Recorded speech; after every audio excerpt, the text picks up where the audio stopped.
guys, this is Nasser, aka the Real Estate Doru.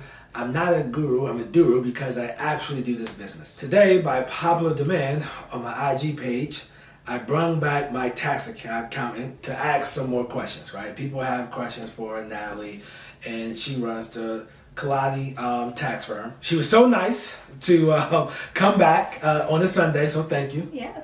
Happy to be here. we appreciate it. For the people, the new viewers who don't know, can you give a little brief overview? Yeah. All right. Yeah, absolutely. So my name is Natalie. I own Kaladi Tax and Consulting. We are a fully virtual tax firm that works exclusively with real estate investors. I've been in real estate since 2013, and we work with clients all over the country. So you say, I just want to clarify, when you say you work with people all over the country, that means that you can have your quarterly meetings virtual. You don't have to meet in the Starbucks and talk over that, come to an office. You're all in the 21st century. Yep, we do everything virtual. So we do online portals, Zoom meetings. We can meet with clients the same way as in person, except without having to leave the comfort of your home. You don't even have to get out of your pajamas. So great.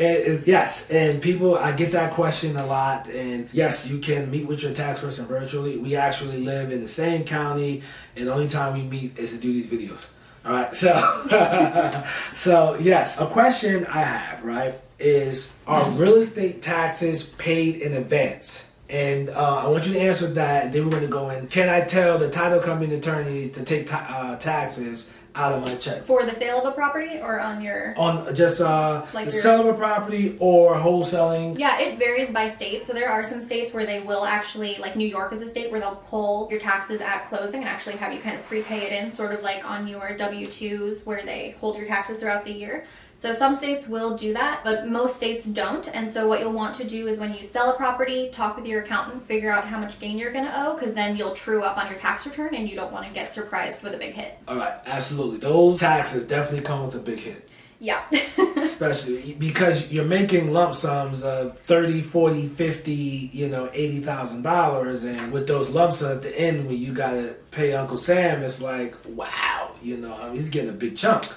Yeah. But that's why somebody should hire you so that you can prepare them for that and look for legal tax deductions so that you can get down that bill. All right, because the government does give real estate investors some type of tax advantages that we can use. All right, so New York is the only state that real estate taxes can be paid in advance. Now, the people who live like North Carolina and other states, I get my wholesale fee, I get my capital gains check from, selling the property. From that, okay, all right, what do I need to do? I put it in the bank, and do I just set up a consultation with you like, hey, I made this money? How does that work? What do I need to do, and what do I need to give you?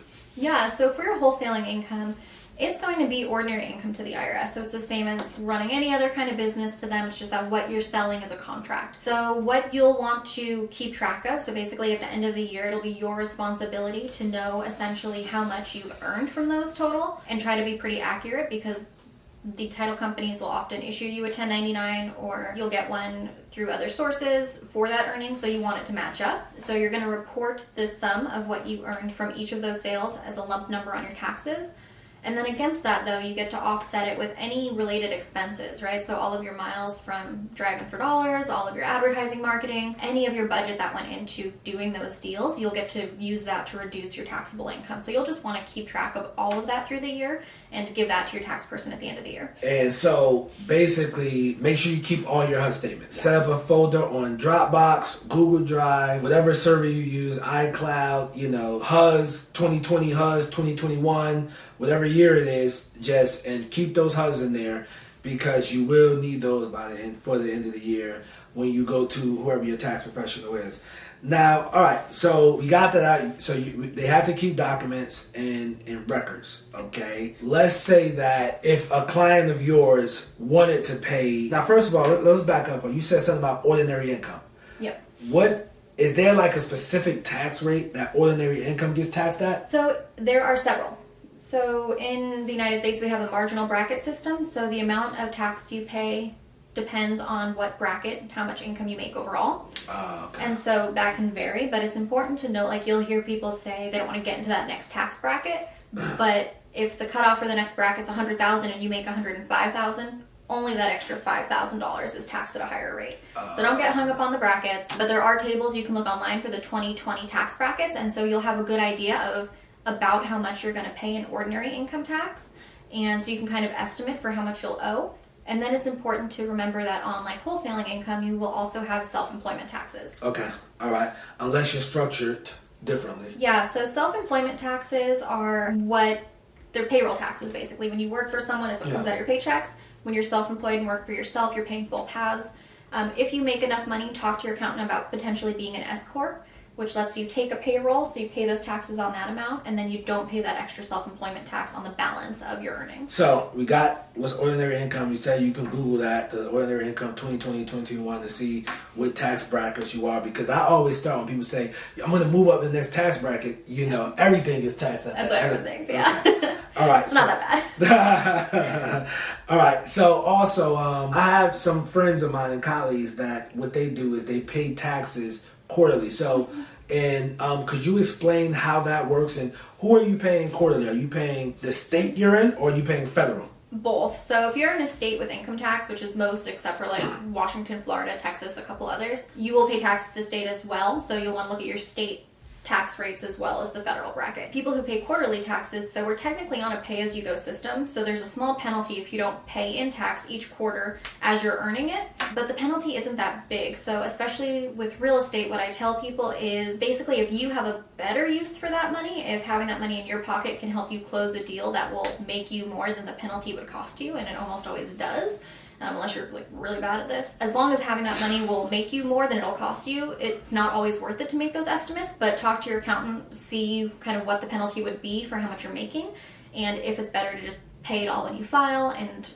take the small hit on a penalty instead. There you have it, guys. Natalie, and from the Kaladi Tax Firm. Now, can you give people your Instagram so they can contact you and your website if they want to get in touch with you? Yeah, so the website is kolotax.com. That's KOLOTAX.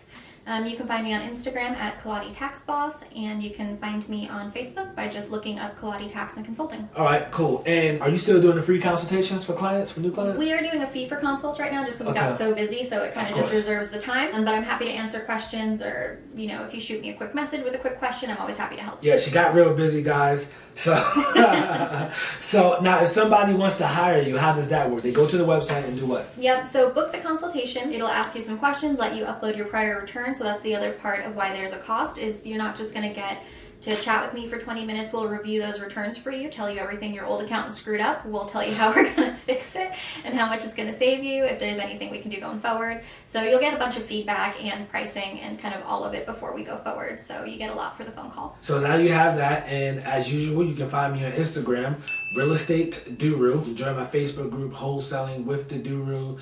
And if you want some free contracts and assignment for your business, go to realestatedoru.com, put your name and your email in. You'll get those free contracts. And as usual, I wish you much success in your life and in your business. See you in the next video.